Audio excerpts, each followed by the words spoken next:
Boa noite a todos. Boa noite. Bom, embora eu não tenha a faculdade de ouvir os espíritos desencarnados, eu ouvi boa noite só de desencarnado.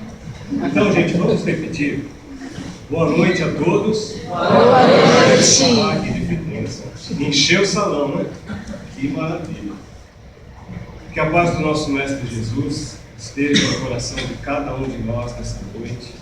Que a gente possa sentir o abraço fraterno de toda essa equipe espiritual que vem preparando esse ambiente já há muitas horas.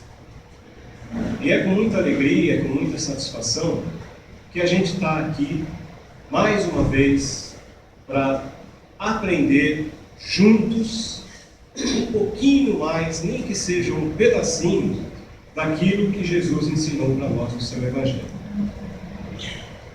E hoje nós vamos aqui juntos tentar entender o que Jesus quer ensinar para nós quando ele fala assim para a gente: vinde a mim, todos vós que estáis aflitos, sobrecarregados, que eu vos aliviarei.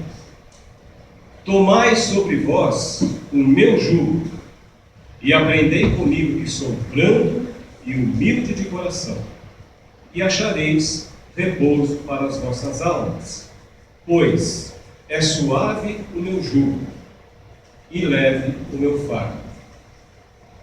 Essa passagem está no Evangelho de Mateus, no capítulo 11, versículos 28 a 30. Mas o que será que Jesus quer nos ensinar com estas palavras? Entender que Jesus é brando, é humilde de coração, fica fácil. Entender que Jesus vai nos aliviar sempre que a gente estiver sobrecarregado, aflito, também fica fácil. Agora, tomai sobre vós o meu jugo, porque o meu jugo é suave. O que vem a ser isso? O que é que Jesus quer dizer com essas palavras? Para começar, é bom a gente entender, a gente saber o que significa essa palavra jugo. Se nós formos no dicionário, lá vai estar escrito que jugo é uma peça de madeira que é usada para atrelar bois a um arado ou a uma carroça. Uma peça de madeira bem pesada que vai servir para emparelhar os animais para fazer um mesmo serviço. Por aí, a gente já consegue imaginar que jugo é algo pesado, que vai ficar ali aquela peça de madeira pesada no lombo do animal, judiando do animal até certo ponto. Agora, historicamente, se dava o nome de jugo a uma cerimônia, uma prática que os antigos romanos faziam. Eles pegavam duas lanças, cravavam na terra, assim, no sentido vertical, pegavam uma terceira lança e colocavam no sentido horizontal, apoiada naquelas duas, fazendo o desenho como se fosse uma trave de futebol. E ali, por debaixo dessa lança, eles obrigavam os seus inimigos derrotados a passar por ali.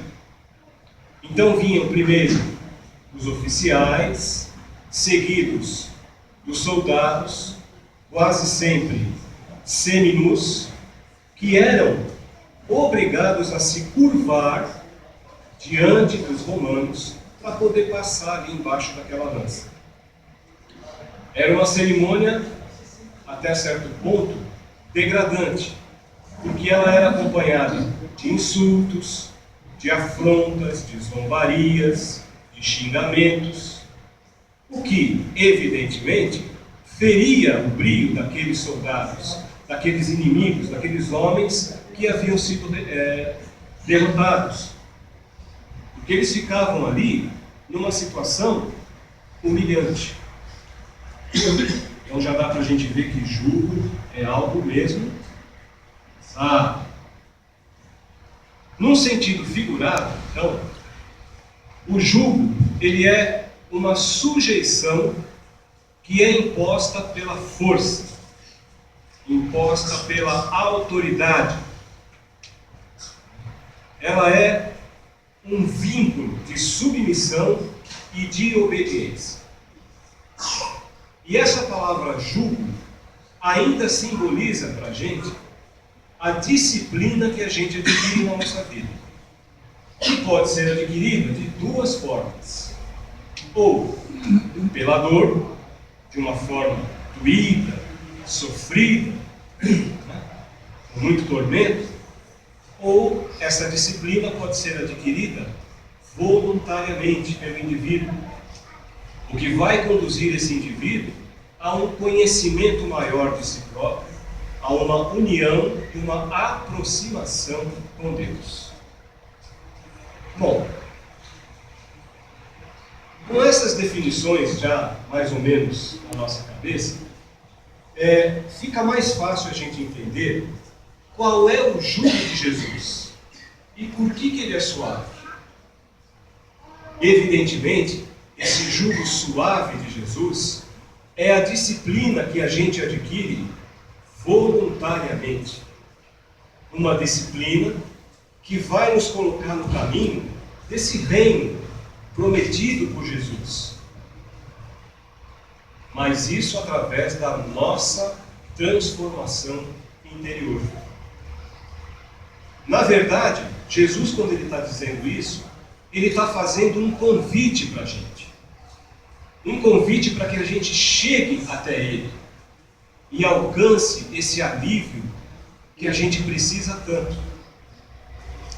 E é bom a gente entender também que ir até Jesus não quer dizer que a gente vai para um templo religioso, seja ele qual for, de qualquer doutrina, e vamos ficar lá o dia inteiro rezando na intenção de virar santo. Por quê?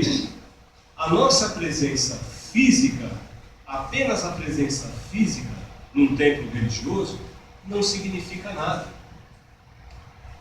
Nós podemos e devemos sim frequentar um templo religioso, mas muito mais de espírito do que de corpo. Porque só assim a gente vai conseguir adquirir esses remédios tão importantes para esse alívio que a gente vai buscar. Ainda tem muita gente que vai nas igrejas, que vai nos centros espíritas esperando receber milagres. Só que não se esforça nem um pouquinho para que esse milagre aconteça.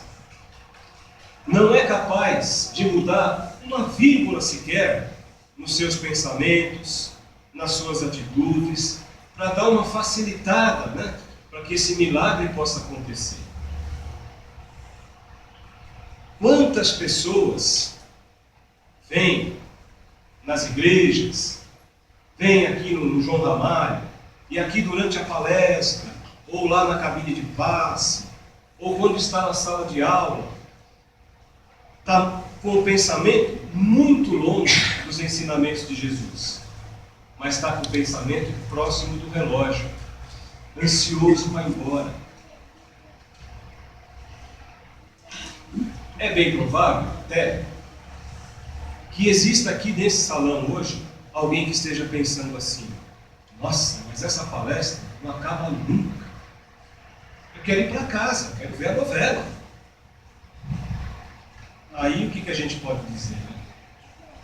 Vitória na guerra, irmão. Não tem outra coisa. Não é?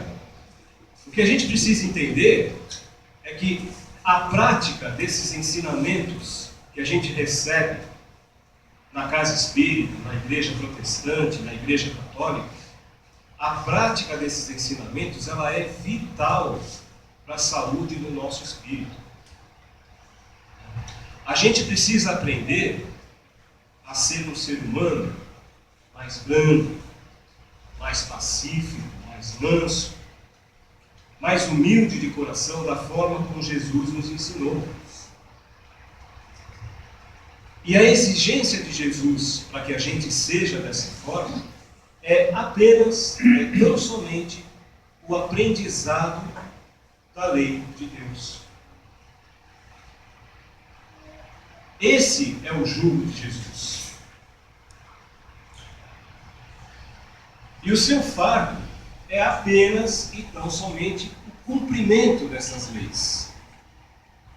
Por isso que ele fala que o seu jugo é suave e que o seu fardo é leve. Porque para nós aprendermos a lei de Deus, praticarmos a lei de Deus, isso não significa para nós nenhuma opressão, nenhuma humilhação. Isso não é colocado para nós assim, de uma forma autoritária, impositiva. Não. Aprender e praticar a lei de Deus precisa ser para nós, antes de mais nada, uma libertação. Se Jesus é o emissário divino de Deus para nós aqui na humanidade, se ele veio cumprir as leis divinas criadas pelo nosso Pai Celeste, então é nessas leis que a gente precisa procurar entender o sentido desse jugo a que nós estamos submetidos. Ele afirmou para nós: não nasci e não vim a esse mundo senão para dar o testemunho da verdade. E essa verdade, ela está num lugar onde ela não pode ser mais deformada, onde ela não pode mais ser modificada. Essa verdade está nas leis de Deus, que são simplesmente perfeitas. Foi isso que levou Jesus a dizer: vinde a mim, vocês que estão aí sobrecarregados e aflitos, que eu vos aliviarei. E essas provas, essas dores, essas tristezas que Deus coloca no nosso caminho, isso não é castigo. Isso tudo serve para o nosso aprendizado espiritual. Tem muita gente que já aprendeu a suportar essas provas com fé, com confiança, né? Com bastante amor, com bastante paciência. Esses já estão mais próximos um pouco de alcançar a meta para que foram programados. Agora, tem muita gente que enfrenta essas provas revoltado, xingando, esbravejando, com rebeldia. Esses vão demorar um pouquinho mais para chegar na perfeição e alcançar a felicidade para a qual nós fomos criados. Essa situação toda me faz lembrar uma historinha de um rapaz que era muito calmo, tranquilo, muito sereno. O nome dele era Ernesto. Ele morava numa cidade do interior. E um belo dia ele estava caminhando ali, um dia muito quente, muito calor, e aí ele viu uma rua que era uma subida muito forte. E no meio dessa subida, uma carroça muito carregada. E em cima da carroça, quando ele olhou bem, era um amigo dele, o tal de Luiz. Aquela carroça estava tão pesada que o cavalo já não aguentava mais subir. O cavalo tentava, né? Tentava dar um passo a mais, mas não conseguia, porque estava um dia muito quente, um peso danado naquela carroça. E o Luiz, em cima da carroça, ali, esbravejando, xingando o cavalo, açoitando o cavalo. E o Ernesto, como era um cara mais calmo, ele chegou mais perto ali, se aproximou, falou: ô Luiz, tudo bem? Eu posso te ajudar em alguma coisa? Aí o Luiz olhou para ele e falou assim: esse cavalo imprestável ali não serve para nada, está de moleza, ele não quer subir porque é manhoso. Aí o Ernesto olhou para ele e falou assim: não, Luiz, calma, o cavalo está cansado, né? Vamos dar um tempo, vamos tentar ajudar ele. Vamos fazer o seguinte: olha, eu vou ali atrás da carroça e você vai na frente, eu empurro e você puxa o cavalo. Vamos lá. Tentaram e não conseguiram. E o Luiz lá, xingando, esbravejando, não queria saber. Aí o Ernesto chegou para ele e falou assim, vamos fazer o seguinte, vamos esperar uns 5 minutos, deixa esse cavalo descansar um pouquinho e vamos trocar de posição. Vem aqui atrás, eu vou aí na frente puxar o cavalo. Aí o Luiz para ele já estava tudo perdido, concordou e foi lá, né? E aí o Ernesto chegou no cavalo e começou a fazer um carinho no cavalo. Começou a falar palavras de carinho para ele, acariciou a sua crina e fez uma coisa muito importante. Pediu o socorro divino, fez uma prece e pediu para que a espiritualidade pudesse ajudar todos eles naquela situação. O tempo foi passando, os minutos, o cavalo foi se acalmando, devagarzinho um foi puxando, o outro foi empurrando, e o cavalo foi dando seus passinhos ali muito lentos, foi indo, quando viu, chegou no topo da subida. E aí o Ernesto virou para o Luiz e falou assim, tá vendo? Por que você não é um pouquinho mais calmo? Por que você não é um pouquinho mais tranquilo? Basta a gente raciocinar um pouco. E você precisa ter um pouco mais de carinho com esse animal que ajuda você no seu ganho-pão aí, no seu dia a dia. E o que será que essa história tem a ver com nós, cada um de nós? Várias vezes, quando a gente está numa situação em que as coisas não estão dando certo, a nossa tendência maior é reclamar, é xingar, é esbravejar. Situações que parecem até que não tem solução, não tem saída. É exatamente nesses momentos que a gente precisa fazer como o Ernesto. Ter calma, ter serenidade e pedir o auxílio divino. E jamais nos esquecer das nossas preces. Quando a gente faz essas preces com sinceridade, essa ajuda que parece invisível, com certeza ela vai chegar até nós. Quando esses sofrimentos chegarem até a gente, em vez da gente ficar desesperado, atormentado, vamos tentar extrair daquela situação qual é a lição que aquela situação está dando para nós. Porque isso sempre é positivo. Essa dor que a gente está sentindo, ela serve para nós como uma sublime mensagem. É difícil a gente entender isso, né? Como é que a dor pode ser uma mensagem? Mas como nós ainda estamos com a nossa evolução muito aquém do necessário, a dor serve para a gente como uma sublime mensagem, sim. E o Santo Agostinho diz para a gente o seguinte, que a prece, ela é o orvalho divino que aplaca o calor excessivo das paixões. A prece é filha primogênita da fé. Ela nos encaminha para a senda que conduz a Deus, no recolhimento e na solidão, e estais com Deus. Agora, é importante a gente lembrar também que não basta simplesmente a gente fazer uma prece e esperar que a espiritualidade superior vá tirar do nosso caminho todas as provas das quais a gente tem que passar. Não é bem assim que funciona.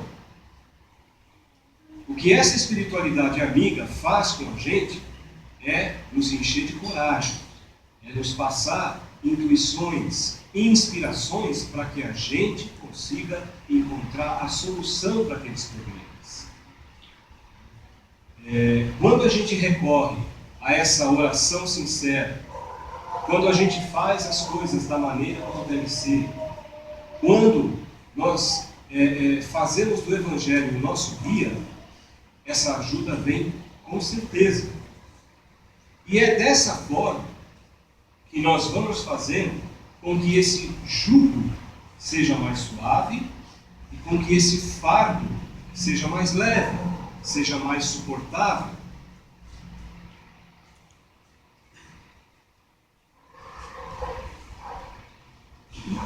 Quando a gente age uma aflição, um desespero, dificilmente a gente consegue chegar numa decisão, numa tomada de resolução equilibrada. Tem muita gente que aceita essas situações com mais calma, com mais tranquilidade. Já outros não conseguem fazer isso. E o André Luiz também, ele adverte a gente, no livro Libertação, ele fala para nós o seguinte: ninguém sofre sem necessidade à frente da justiça celeste. E tão grande harmonia rege o universo que os nossos próprios males se transubstanciam em bênçãos. Vai de acordo com aquela mensagem que diz que a dor é para nós uma mensagem sublime, um aviso sublime. Jesus, quando ele estava prestes a ser condenado e crucificado, no seu último discurso com os seus discípulos lá no Monte das Oliveiras, ele nos deu a informação de que um novo Consolador iria chegar. Nessa promessa, Jesus informa o que esse Consolador prometido iria fazer no futuro com relação à doutrina cristã. E ele fala para a gente que esse Consolador vai relembrar tudo aquilo que ele já havia dito. Então, se há necessidade de relembrar o que ele já havia dito, é sinal que o que ele ensinou foi distorcido, foi manipulado, o que a gente acabou constatando que aconteceu realmente no cristianismo. Ele informou para a gente que esse Consolador viria para adotar as verdadeiras práticas cristãs, que ele seria o Espírito Santo e que iria ficar eternamente conosco. Se ele vai ficar eternamente conosco, não pode ser um homem, não pode ser uma individualidade, porque qualquer homem tem o seu fim, a sua morte física. Então, esse Consolador prometido só poderia ser uma doutrina, só poderia ser uma ideia, uma filosofia. E esse Espírito Santo a que ele se refere simboliza uma falange de espíritos superiores que foram encarregados de nos transmitir estes novos ensinamentos. A doutrina espírita, ela consegue cumprir com todas essas exigências que Jesus disse a respeito do Consolador prometido. Uma das tarefas principais da doutrina espírita é esclarecer, é trazer e desmistificar esses ensinamentos do Cristo, trazendo para a gente esse Evangelho de uma forma clara, objetiva, sem nenhum rodeio, sem nenhuma fantasia. E uma das funções principais também da doutrina espírita foi transformar aquelas antigas religiões que ficavam ali, confinadas nos seus templos, cheias de dogmas, transformar essa religião na prática da caridade. Na prática da caridade com os nossos irmãos e com a caridade conosco mesmo. Vai de encontro ao que Jesus nos ensinou. À medida que nós reconhecemos os nossos erros, que nós procuramos o alívio em Jesus, nós conseguimos cumprir aquilo que Ele propôs a nós. Então, meus amigos, que a gente possa refletir um pouco sobre essa lição, que a gente possa não apenas ler esse Evangelho de Jesus, mas estudá-lo com profundidade. E agora há pouco, nós cantamos aqui a oração do Pai Nosso, que é conhecida por todo mundo. Só para a gente encerrar o nosso encontro, eu gostaria de fazer essa oração do Pai Nosso, mas de uma forma um pouquinho diferente, recheada com algumas outras palavras, com algumas outras frases que completam aquela oração que a gente já conhece há muito tempo. E essa prece do Pai Nosso diz o seguinte: se em minha vida eu não ajo como filho de Deus, fechando o meu coração ao amor, será inútil dizer Pai Nosso. Se os meus valores são representados pelos bens da terra, será inútil dizer que estais no céu. Se eu penso apenas em ser cristão por medo, por superstição, comodismo, será inútil eu dizer santificado seja o vosso nome.